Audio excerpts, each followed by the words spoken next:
असहाय परिवार को सहयोगर हाथ बढ़ाई हिंदू सेना। कटक जिला आठगड़ राधाकिशोरपुर पंचायत अंतर्गत कंटाबंध ग्राम दीर्घ दिन बुला प्रधान और केसी प्रधान निज परिवार सह माटी छपर घरे भड़ा रहती। ना अच्छी घर ना ही अच्छी जमी, एमती कि ना मिली कौन सरकारी सुविधा। बुलू प्रधान का परिणत बयस जो से काम करने को असमर्थ थिबा बेले गोटे पुओ कैंटीन में काम करती और अन्य जड़े पुओ ड्राइविंग करी घर चलाती। निर्वाचन समय बहु नेता आसती। सरकार तरफ प्रतिश्रुति भी दि जाए जे घर मिल सबु सुविधा मिल सबकि सेमती अधूरा रुहे।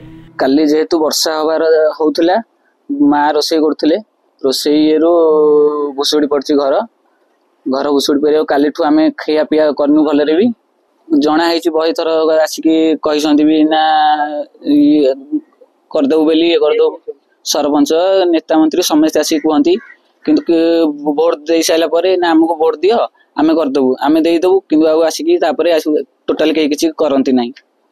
मो सांग गोटे आसू आउ दीप्ति आमर सी मत ये करइले करेगी हिंदू सेना ये मिसिकी ना अच्छी कौन सब आज कौन प्रतिश्रुति देइसंती ना भूमिहीन आउ घर टिके करिए बेली कहिसंती। गतकाली प्रबल वर्षा जोगु प्रधान परिवार रहुतबा माटी घर भुसुड़ी। गोटे पटे अभाव अनाटन रे प्रधान परिवार पेट पोषुवा बेले भड़ा घर कांथ भुसुड़ीबा घटना तांको पई बोझ उपरे नलिता बिड़ा समान। खबर पाई हिंदू सेना राज्य सभापति देवाशीष राउत, राज्य संपादक सौम्य श्रीलंका नेतृत्व में टीम जाई परिवार को देखा करी तांको दुख बुझिबा सह आर्थिक सहयोग करछन्ती। सरकार तरफ भूमिहीन आवास योजना तथा अन्य सरकारी सुविधा यथासंभव जोगेबा प्रतिश्रुति भी दैछन्ती। घर भुसुड़ी पड़ी खाली वर्षा घर 40 वर्ष है रहीचु घर भुसुड़ी पड़ी सब कांथ फांथ मारी बस सब ये पिला धरिकी रही दिन है बहुत असुविधा अच्छी।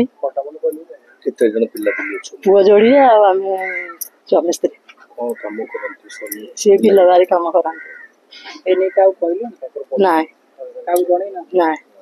देखो आम आमर संगठन किसी भाई मान जाना पाइलु आमर आठगड़ निर्वाचन मंडली स्थित राधा गोविंदपुर ग्राम माधवपुर ग्राम बुल्लू प्रधान नाम 55-60 वर्षर वयस्क लोक रोचन परिवार सहित दुईटी पुओ एवं काली जो लगाण वर्षा है से वर्षा से जो माटी घरे से एक्चुअली भूमिहीन भूमि ना से 40 ରୁ 50 वर्ष हम आम शुणा पाइलु ये गाँव में बसवास कर जड़े भड़ा सूत्र रोचे जाना पाइल जहाँ पाखे से भड़ारे अच्छा आम जाना पाइल से जो चाल घर से रोचे काली लगाण वर्षा से चाल घर भांगी पड़ी माटी कांथ भुसुड़ी बर्तमान से पाखे बासगृह नहीं रही तो आम यही खबर पाई आज एठारे आसी पहुंचु आम संगठन तरफ किसी आर्थिक सहायता जोगाई दिया।